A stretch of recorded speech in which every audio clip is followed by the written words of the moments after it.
Hi there guys, welcome back to the next video in my Kanto Solo Run series, where I aim to solo the game with a Pokemon chosen by our randomizer wheel. Let's recap the rules and get straight back into it.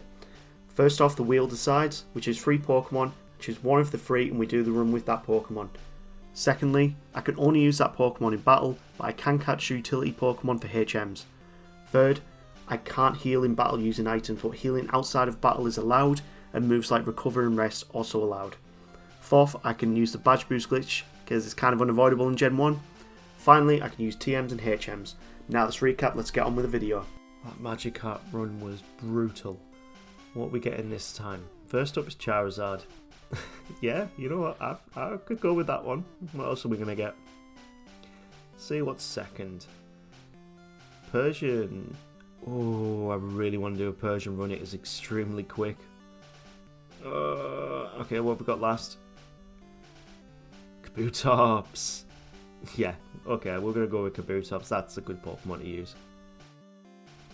Okay, let's get started with the next run, and that is Kabutops. And honestly, quite excited for this run. Kabutops is a very good Pokemon. It's, let's have a look at its base stats. So it's got a base 60 HP, not the greatest, that's actually its worst stat. It's got 65 special, around about that 65 special, because special split hasn't happened. 80 speed, which is fantastic. 105 defense, and 115 attack. So we've got a very fast and strong Pokemon here. And it's a damn sight better than Kabuto would be. So in terms of evolution, it actually got a very good glow up.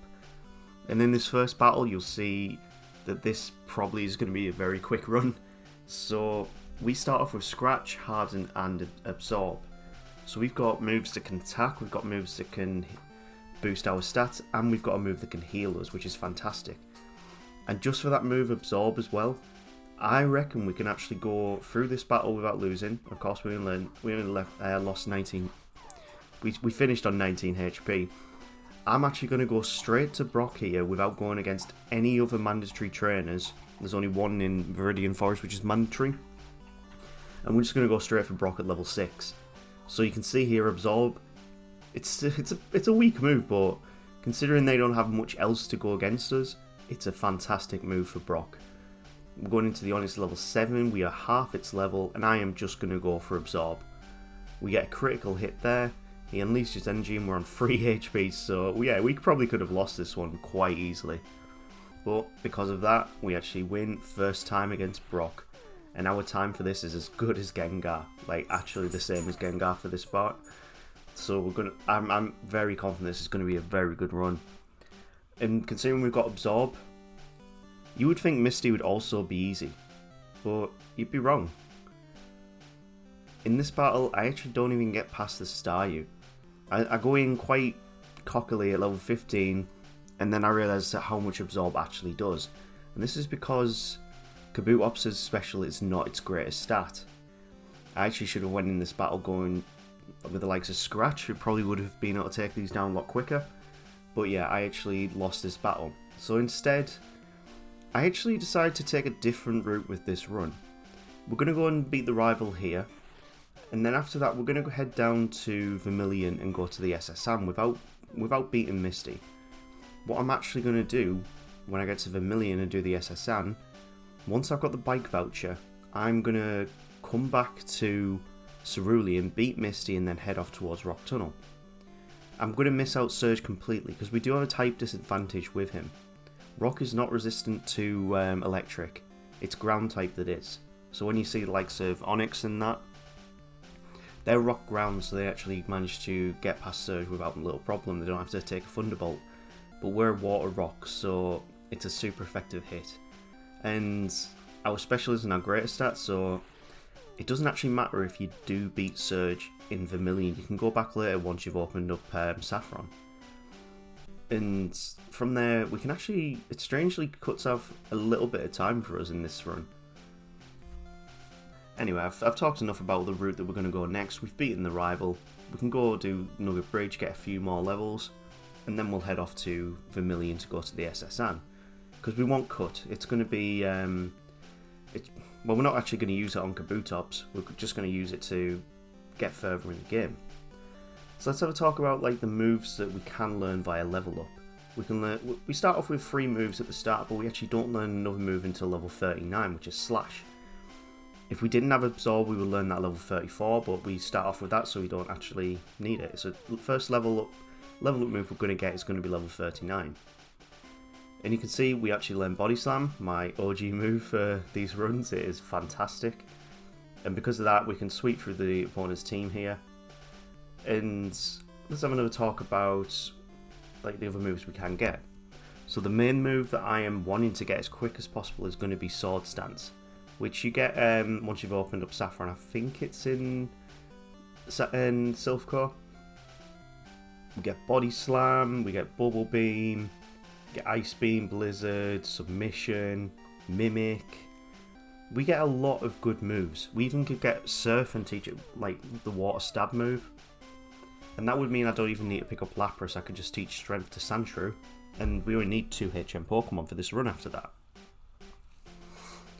So once we've picked up the bike voucher, we get our bike, we go and head off towards Rock Tunnel. And this is where I realised I actually hadn't beat Misty at this point. So I had to go, I was getting a bit ahead of myself, and I had to go back, and we need to go against Misty now. So, considering we're a lot more levels up, this battle goes completely differently to the first time. We're level 25 this time because of all the manager trains we had to go against, especially if we wanted to pick up items like the rare candies, the ethers. And yeah, this battle just becomes a complete cakewalk. And we get a fantastic new move in Bubble Beam to head off towards Rock Tunnel with, which would be an amazing move to have in Rock Tunnel considering the Exploding Trainer. The Exploding Hiker, as most other people call him. And it's going to be pretty easy, Rock Tunnel. Not very much to talk about. Even this Pokemaniac right at the start who has a Cubone, his ground type moves would be super effective against us. I haven't taught Bubble Beam at this point, it probably should have. But even with that, it's still going to be quite an easy battle. The moveset we've got currently, we've got Harden, we've got Body Slam, we've got Absorb, and I will teach Bubble Beam in a bit. And that's going to be a fantastic moveset until we get to Celadon. And the reason why I want to get Celadon as quick as possible is because we can learn a move here, and that's Ice Beam. I find it weird that considering we're a rock type Pokemon, we actually can't learn Rock Slide. It's very, yeah. Kabutops can't learn Rock Slide in Gen 1. I only realised that when I got to this point, and it was really weird. Absorb's outlived its usefulness, so we're going to switch it for Ice Beam, and we're going to go straight for Giovanni. I opted to go for Giovanni first, just because I think he's going to be a lot easier. I was hoping for the paralysis on the Onyx there, but we didn't get it, so we're just going to take it out with Bubble Beam. There's no point wasting our time in this fight. We know we're going to win. Even against the Kangaskhan, it's not going to be much of a threat. Because we're a rock Pokemon, we can tank physical moves very well. And we've got that huge 105 base defense. So yeah, even it's only really going to be a problem when it comes to special Pokemon. So the next battle, you're going to see why that special stat is really a problem with Kabutops. As we go against Erica. So, Erica is actually a lot more trolly than I realised in other runs. We do get a clutch freeze here on the Victory Bell, and that means we can actually set up a bit of badge boost with using Harden. It's literally the reason I've kept it for this long. It's so we've actually got a badge boosting move. Should we need it, of course, and considering our special isn't the greatest, I thought this might be a good chance to use it, even though we haven't got the special badge yet. We get another clutch freeze in this battle, and then we're onto the Vileplume. And this is where I realise that quad weakness is actually going to be a real problem. Petal Dance hits, and it is a one-shot. Yeah, we lost. Been losing to Erica quite a lot recently. It's becoming a problem. So we go back in with just one more level. We get another clutch freeze. I don't know what it is about Kabutops, but it just loves to freeze. It loves to freeze its opponents. So that makes me quite confident for the rest of the run, really. Out comes the Tangela, and I actually misclicked there for Body Slam. What I should have done was Ice Beam, would have been super effective, but we've got through to the Vileplume. And here we go for Body Slam again, and actually this time, because we've got better attack, it was a better choice to use Body Slam. And from there, we did a one-hit KO, we don't teach Absorb again, and we can move on. So it didn't actually take too many tries to beat Erica, but from there, I actually thought, let's open up the rest of the game. We have to go back to beat Surge so we can actually fly around. So we'll go there, we'll beat him so quickly with just Body Slam. All of his Pokemon are quite defensively weak, so it literally is free power points, and the whole match is ours. We don't even get hit once. And there is 4 badges. So the game's opening up now. We've got Fly, we've opened up Saffron. We need to go and finish the Lavender Tower quest, and that way we can get the Poké Flute and head over to Fuchsia if we really want to. But I actually think after Lavender Tower, I'm at a decent level. We might be able to do Silph Core at this level, or at least a few more levels above it. The rivals Pokemon here are not a complete joke. They are at this point in the game. When you get up to Silph Core, the rival there is probably one of the harder fights in the game. Not the hardest, but definitely one of the hardest. And we pretty much one-shot all of his Pokemon here. Not really too much to say. And we can move on to the next section of the game. So Silph Core is great for a number of reasons. It has quite a few vitamins that you can pick up. Annoyingly, we can't learn Earthquake, which I find very weird as well. Most rock Pokemon seem to know how to use Earthquake. But we can have a go against a rival once we've beaten a few trainers. We've got a few more levels up at this point. And from here, we can just use Ice Beam on the Pidgeot. It uses Whirlwind, so it's a free battle. But this is where I realised that I actually should have set up against that Pidgeot. Because Hydro Pump does massive damage on us, even though it's actually a glitch what it says there. Because we're Water Rock and Rock is weak to water, it's technically a neutral attack. So that was just a bit of a bug that the game puts in there. And that means that, yeah, we will take quite a lot of damage from water type moves. We won't take very much damage from the fire type moves, so we can set up our Hardens here. Hopefully this is going to be more than enough to get past the rest of the Pokemon. If we can one-shot that Alakazam, I would say we've got the battle here. So once we've done that, Body Slam one hits, Alakazam comes out, and it uses Psybeam, so it outspeeds us. Yeah, even with our 80 base speed, 4 levels above the Alakazam, it still outspeeds us. So we're going to have to go about this a bit differently. We annoyingly get Sand Attack there, but two Ice Beams is enough to take it down. I opt to go for Ice Beam here, and I was hoping for that. We get another freeze. That is the 4th freeze so far this run, in such a small space of time. That gives us free reign to set up our Hardens. We haven't taken any damage from Hydro Pump, and yeah, we can sweep the battle quite easily from here. The Alakazam is still going to outspeed us, so as long as we don't get hit by a very powerful move, we miss as well thanks to that Sand Attack, and we're on 19 HP. This time we do hit one hit KO with Body Slam. Must have been a damage range, there's no other way it could have been. And we get another freeze in the same battle. That's 5 freezes now.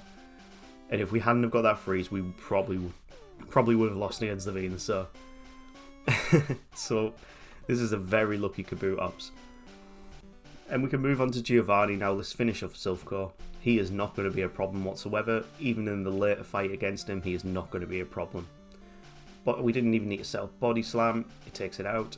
Body Slam is going to take 2 hits on the Kangaskhan. Yeah, we get a critical, so it is going to be 2 hits.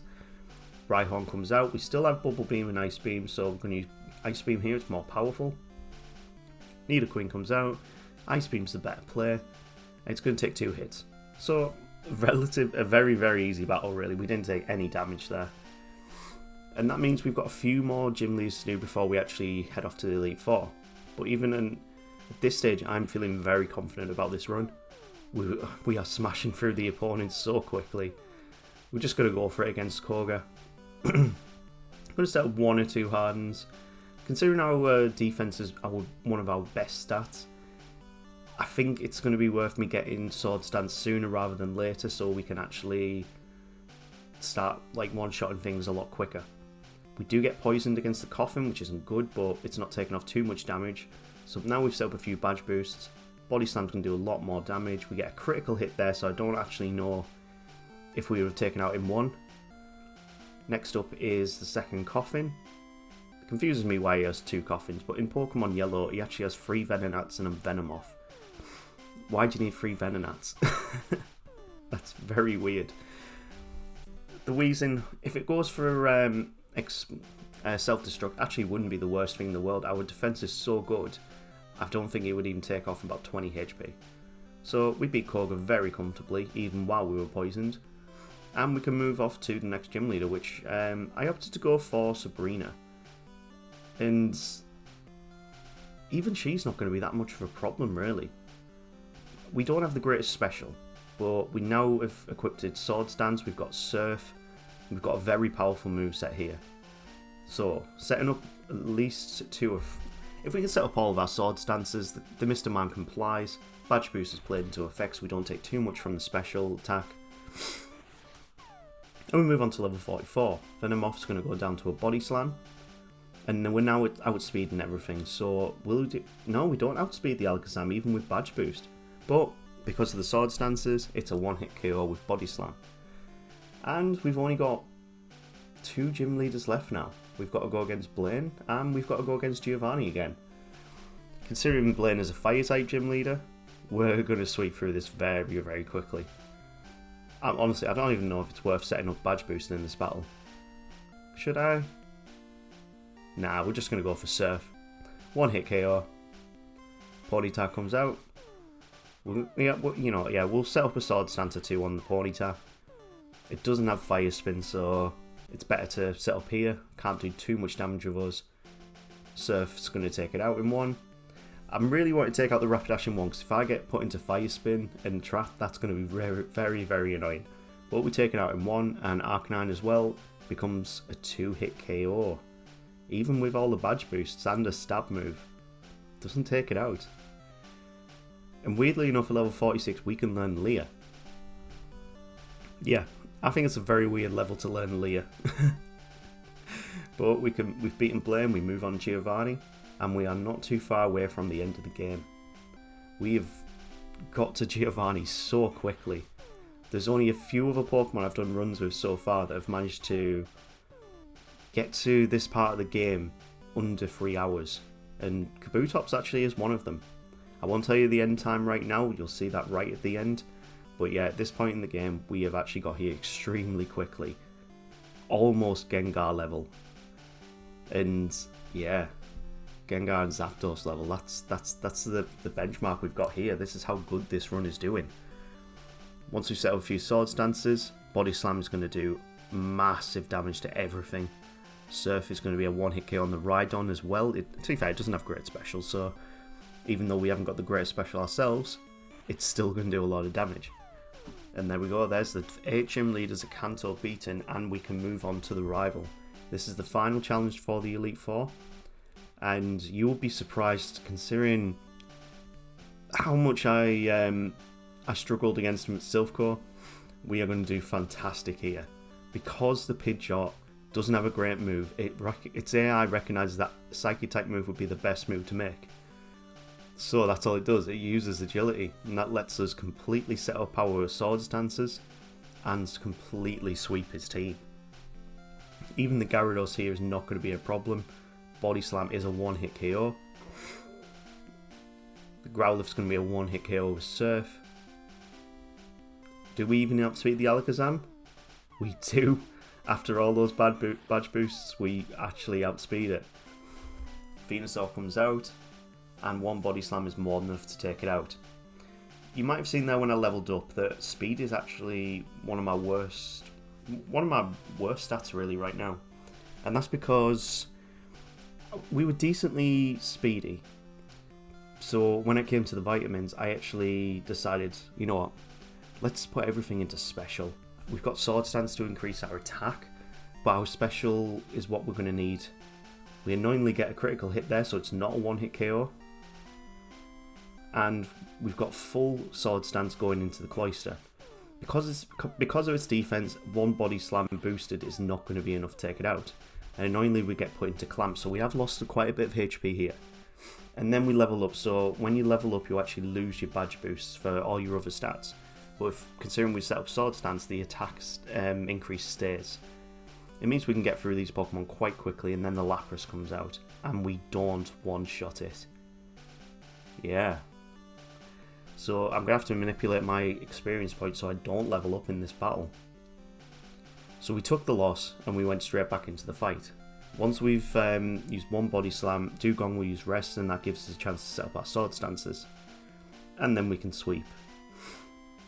The thing I'm hoping for is not to get critical hits in this fight, because, yeah, we need to be able to one-shot these without a critical hit, because our normal attack boosted will do more than a critical hit would. Critical hits ignore the stat changes, so yeah. It doesn't ignore them if you've used like a Sword Stance on your attack, but the extra badge boost glitch on top of that you would get, yeah, that's what it ignores. So we beat Lorelei second time very, very easily. And we're not even going to talk about Bruno really, we're actually going to start talking about the next fight. Because Bruno, once you've set up your Sword Stances, you just sweep. That's all you do. And yeah, we're going to start talking about Agatha straight away. Agatha is going to be a problem. Because we're not especially great Pokemon, and she's very trolly with the moves that she uses, if we set up our badge boost and then get confused and hit ourselves, that's going to do a lot of damage to us even with our big defense. So we're going to have to figure out a way to get past the confusion, the sleep. She'll use Dream Eater as well. There's a lot of things that we need to watch out for in this fight, and her Ghost Pokemon are fast, so I don't think we're actually going to outspeed. Thankfully we get 1-2 Sword Stances set up and we're now outspeeding. And for some reason her Gengar only went for Dream Eater until we started attacking. But as you can see here, our special is not that great. Even with the badge boost, it's not very good. Golbat comes out and we are confused, so we're doing big damage on ourselves. This is the double-edged sword, this is like the swagger of Gen 1. So we lose that first fight against the Golbat. The Golbat of all things, really? The Golbat. And what I'm actually hoping for, before I even set up my badge boost, is to get the freeze. We do get confused there, and we get the freeze. That's number 6 in this run so far. And now that we've frozen it, we can set up our badge boost comfortably, surf it down, and it's still not taking it out. So this is going to be quite a long, drawn-out fight. And this is where I start losing some time on the end goal. We do take out the Golbat this time. Haunter comes out. It gets confusion in, and our confusion does big damage on us. Thankfully, Surf then hits. She withdraws and goes for Arbok. So this Pokemon we can actually use Body Slam on and take it out in one. Haunter comes back out. We're not confused anymore, and we've only got the Gengar left. So if we get put to sleep here, we're in big trouble. But strangely enough, she goes for Toxic, and probably the first time in quite a while of all these runs I've been doing Gen 1, she goes for Toxic out of all the moves. But you might hear a lot of YouTubers say that Agatha is a bit of a lottery, and that's because her moves are chosen randomly, to be fair. So moving on to Lance. Out of all the Pokemon here, this Gyarados was the one that I was most worried about. As you can see here, 2 Hydro Pumps take us out. We haven't even got past the Gyarados yet. So I have to go for a risk. I hit with Body Slam. We get hit by Hydro Pump. And yeah, we lose again. So Body Slam is not the way to go with this first fight. What we have to do, we need to go... we need to hit and hope with Ice Beam. We can get that freeze, we can set up and we can sweep. Thankfully here, he misses and he gets frozen, and then we can set up. In Gen 1, freeze is absolutely broken. There is no way to unfreeze unless you use an item or you get hit by a fire move, and I don't have fire moves. So he will always stay frozen. And now we've got Sword Stance set up, we can just sweep his entire team. We misclick there on Sword Stance, I actually want to go for Ice Beam. We get hit by a Hyper Beam, but it's not a problem, our badge boost is in effect. And then we level up. But because we use Sword Stance, our attack is really high and Dragonite goes down in 1. We're level 55 going into the final battle. This is really quick. and I'm not sure if I'm actually going to beat him at level 55. We haven't even used our rare candies at this point, so yeah. Let's see the final battles and see how we do. So, we're going to go straight for Sword Stance, and she decides to go for Sky Attack. Not too much damage, so to be fair, I probably could have set up another Sword Stance. I'm going to set up all of them. Our badge boost is going to increase that defense unless they get a critical hit. So yeah, we're on 65 HP, and we do outspeed the Alakazam, one shot. We got the Rhydon. It's a one shot. Can we do it here? Body Slam. It's a one shot. Oh, and we level up.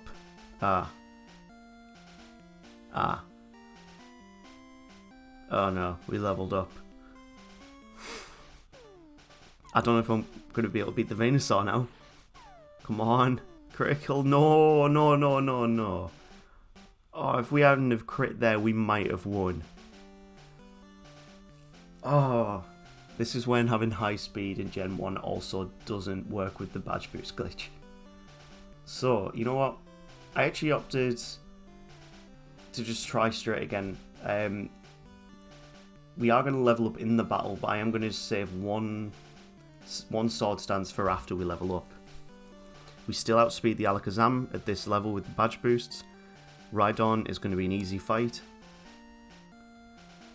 And next up is the Arcanine. So, oh no, sorry, the Gyarados. So it's still enough to take it out with 2 Sword Stances, and we level up. So with Arcanine, we can Body Slam again. We've got a lot more HP to work with here. And we do one shot with 2 Sword Stances. And there we go. Kabutops has become a Hall of Famer. And this, as I've been saying throughout the rest of this video, this was a very quick run. But what I wanted to know was, is this as quick or quicker than Gengar? Do we have someone that can knock the king off its perch? So, now we've finished the game, let's have a look and see what our final time was. We finished the game at level 57. And at 3 hours 11 minutes, Gengar still reigns supreme. You might think why I'm saying, why Zapdos not reigning supreme? To be fair, it's a legendary, so out of all the non-legendaries, Gengar is still the king. And it's going to be a while before I think I'm going to find a Pokemon that does that. But anyway, thank you for watching the video. Please like, subscribe, you know, all that YouTube stuff. And we'll see you in the next video. It's going to be a good one. Take care.